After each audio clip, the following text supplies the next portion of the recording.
Agora retornar com o Croix, que está acompanhando o trabalho pericial. A Polícia Científica até já informou que vai usar uma espécie de um scanner 3D para também acoplar essa ferramenta junto com todas as provas periciais e testemunhais que serão fornecidas à Polícia Judiciária, que é a Polícia Civil e quem investiga. Mas é sempre bom lembrar, né, Felipe? Independente do caso, é tamanha dimensão e com 8 mortes que nós tivemos agora, qualquer investigação policial é fundamental a prova pericial. E essa é produzida pela Polícia Científica aqui no nosso estado, onde você está agora, né, o Felipe Croix, se você está no IGP, né?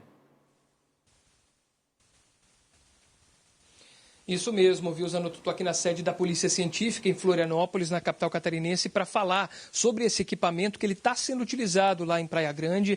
É um equipamento norte-americano e a gente está com esse equipamento aqui do lado. Ó. É um scanner 3D dessa marca aqui, Trumbull. Esse scanner, ele gira aqui 360, ele consegue captar todas as imagens da cena de um crime. Ele está sendo utilizado, são 7 unidades, em várias superintendências aqui do estado para atender toda a região, todas as regiões do estado de Santa Catarina, mas o diferencial dele é que ele é utilizado quando necessário, como, por exemplo, nesse caso, um caso de grande repercussão, onde esse equipamento ele vai fazer uma espécie de maquete 3D. Para quem está em casa entender um pouco melhor, sabe o Google Street View, quando você entra lá na rua da sua casa e você consegue navegar por ali, como se você estivesse naquele local? Mais ou menos isso que esse equipamento faz. Quem vai trazer mais detalhes para a gente é o Fernando Henrique Losetti, que é perito criminal, chefe da divisão de perícias em áudio e imagem. Fernando, obrigado por atender a equipe do Cidade Alerta. Conta para mim então, Fernando, como que esse equipamento pode auxiliar nos casos, principalmente nesse lá de Praia Grande? Boa noite. Bom, esse equipamento é um equipamento de ponta que foi adquirido pela Polícia Científica, né? A gente está falando de uma tecnologia que nem todos os estados têm no Brasil.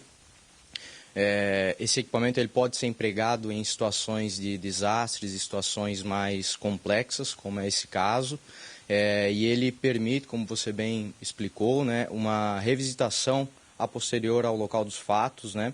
Ele permite que, diferentemente dos métodos tradicionais, que o registro do local era feito só com fotografias, com essa tecnologia a gente consegue navegar dentro da cena do crime, tirar medidas, né? Então, muitas vezes, vestígios que são voláteis, vestígios que podem se perder, né? Eles ficam perenizados, digamos assim, eles ficam guardados e o perito e as equipes de perícia elas podem revisitar o local de crime para que sejam feitas as análises com mais cuidado, que é muito interessante de ser empregado, como nesse caso de Praia Grande. Bem, aqui a gente tem um exemplo, eu vou pedir para o Sayão mostrar para a gente. Primeiro vamos mostrar aqui no tablet. Aqui é o exemplo das imagens que esse equipamento conseguiu captar. Nessa imagem aqui você consegue navegar como no Street View. Isso, aqui nós temos um exemplo, aqui é um caso, não é um caso real, é um caso hipotético, né, mas um exemplo de uso da ferramenta, né? Nada mudaria se fosse uma cena de crime, mas aqui a gente consegue navegar entre os locais, digamos assim, que houve a captura com o uso dessa tecnologia. Aqui foi na sede aqui que fica no Itacorubi, né? E a gente consegue navegar dentro da cena do crime, né? Eu consigo visualizar aqui a partir de diversos pontos. Então, num local em que ocorreu um sinistro ou um crime, né, um homicídio, pensando nos diversos crimes que a Polícia Científica trabalha, a gente pode empregar essa tecnologia. E ali na tela a gente tem um outro modelo de mapa que ele faz também. Como é que funciona esse modelo? Perfeito. Aqui a gente tem o uso, né, com nuvem de pontos, em que a gente pode tirar medidas do local de crime. Eu posso calcular um ângulo, a posição dos vestígios dentro de uma cena, né? Eu posso, a partir dessa nuvem de pontos, recriar um modelo tridimensional, seja de um veículo, de um imóvel, de uma residência, enfim, né, do que for de interesse para as equipes analisarem no momento das análises periciais, né?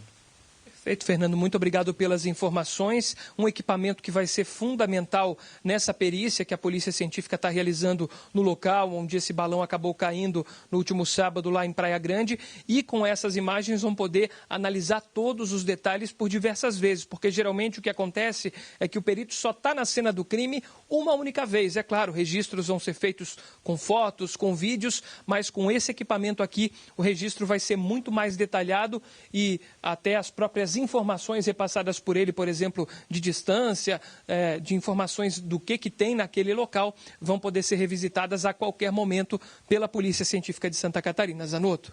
Obrigado, Croix. Outra dúvida, não sei se esse equipamento somente, o que vai ser necessário, por exemplo, o tempo que essas pessoas tiveram, né, os sobreviventes, né?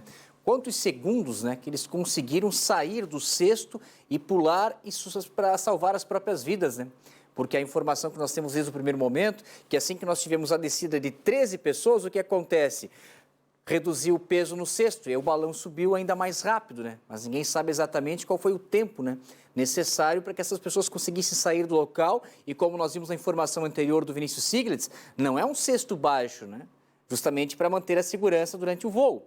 Então não é fácil, né, para você ali, numa situação dessa, de estresse total, né, é conseguir com outros 20 que estão ao seu lado, né, ter o acesso para sair do cesto, porque isso foi o diferencial de quem conseguiu salvar a própria vida, de quem infelizmente ficou no cesto do balão e depois voltou a subir até a queda fatal, né.